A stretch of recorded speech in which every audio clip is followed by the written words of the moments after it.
زمانے کے اعتبار سے اگر دیکھیں ہندوؤں کی دیوالی کی پوریاں کھانا جائز ہے، اور دوسرا حوالہ پھر جوڑا ہے کہ ہندوؤں کے سود کے پانی سے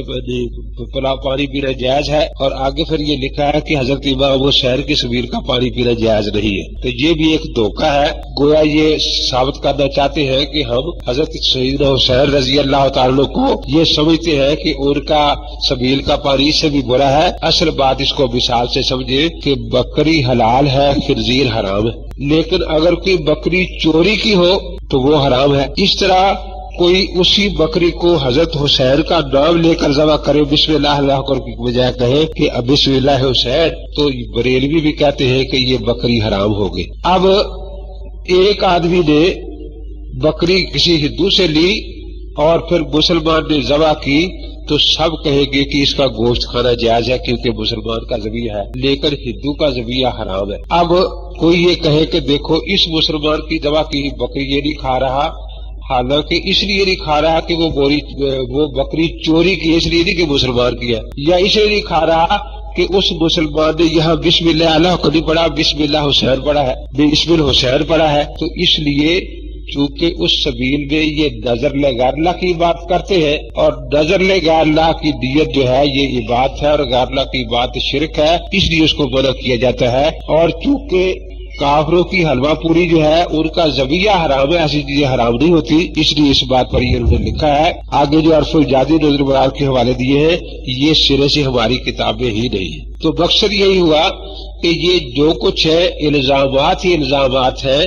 احمد رضا اپنی کتابوں کی روشنی میں ایسا کافر ہے کہ جو اس کو پرلے درجے کا فاسق فاجر مسلمان بھی سمجھے وہ بھی کافر مرتد دائرہ اسلام سے خارج ہے۔ اس کا نکاح کسی انسان حیوان سے جائز نہیں، اور اس کی ساری اولاد جو ہے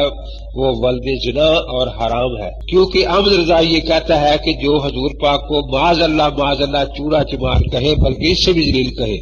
بلکہ گدھے بھی ذلیل کہے، ان باتوں میں اسلام کا پہلو موجود ہے، اس لیے ایسے آدمی کو کافر کہنا جائز نہیں۔ ہم سب مسلمان کہتے ہیں کہ یہ قطعی کفر ہے، اس میں اسلام کا پہلو قطعی موجود نہیں۔ اس لیے اسی طرح احمد رضا یہ کہتا ہے کہ جو خدا تعالیٰ کو مردوں عورتوں والی نظریہ مانے، اسے فاعل المفعول مانے، لوڑے بازی کرنے والا کروانے والا مانے، ان باتوں میں بھی اسلام کا پہلو موجود ہے، اس لیے ان باتوں کے کہنے والے کو کافر نہیں کہنا چاہیے۔ ہم کہتے ہیں کہ ان میں کوئی اسلام کا پہلو موجود نہیں، جس نے یہ ان باتیں کہی ہیں وہ کافر ہے۔ اگر احمد رضا نے الزام لگایا ہے تو یہ تو بہرحال پھر بھی کافر ہے۔ آخر میں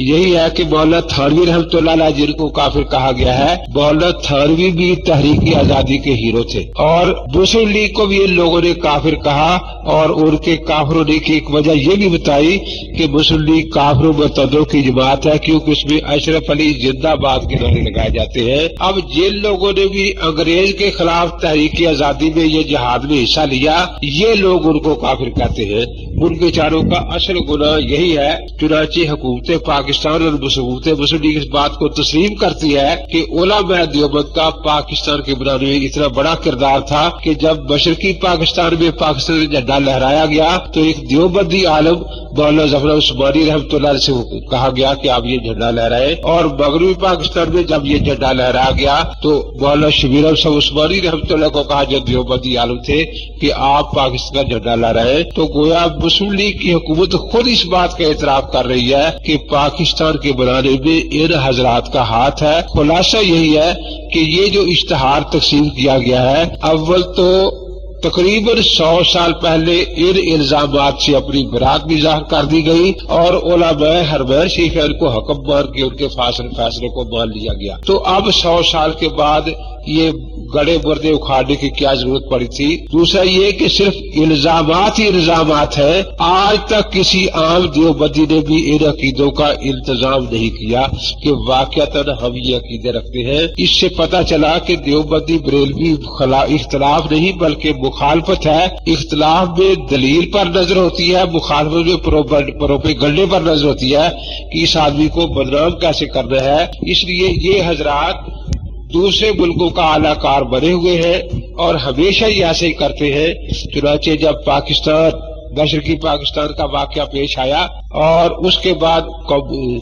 9 جماعتوں کا اتحاد ہوا، قومی اتحاد قائم ہوا، تو پھر بھی سب سے پہلے نورانی صاحب کا وضو ٹوٹ گیا اور وہ یہاں سے بھاگ کر انگلینڈ چلے گئے، اور انگلینڈ میں جا کر پھر بھی ان لوگوں نے ایک ایسی الزامی کتاب لکھی جس کا نام زلزلہ رکھا۔ تو اس لیے جب بھی انگریزوں کو مسلمانوں میں لڑائی کرنے کی ضرورت ہوتی ہے تو انہیں پتا ہے کہ بریلوی حضرات بھی ہمارے کام آتے ہیں، اس لیے بریلوی حضرات جو بیچارے ناواقف ہیں وہ بھی جان لیں کہ یہ کام امریکہ اور برطانیہ کروا رہا ہے، ان کو مسلمانوں کو لڑانے کے لیے اس میں حصہ نہیں لینا چاہیے۔ وآخر دعوانا الحمدللہ رب العالمین۔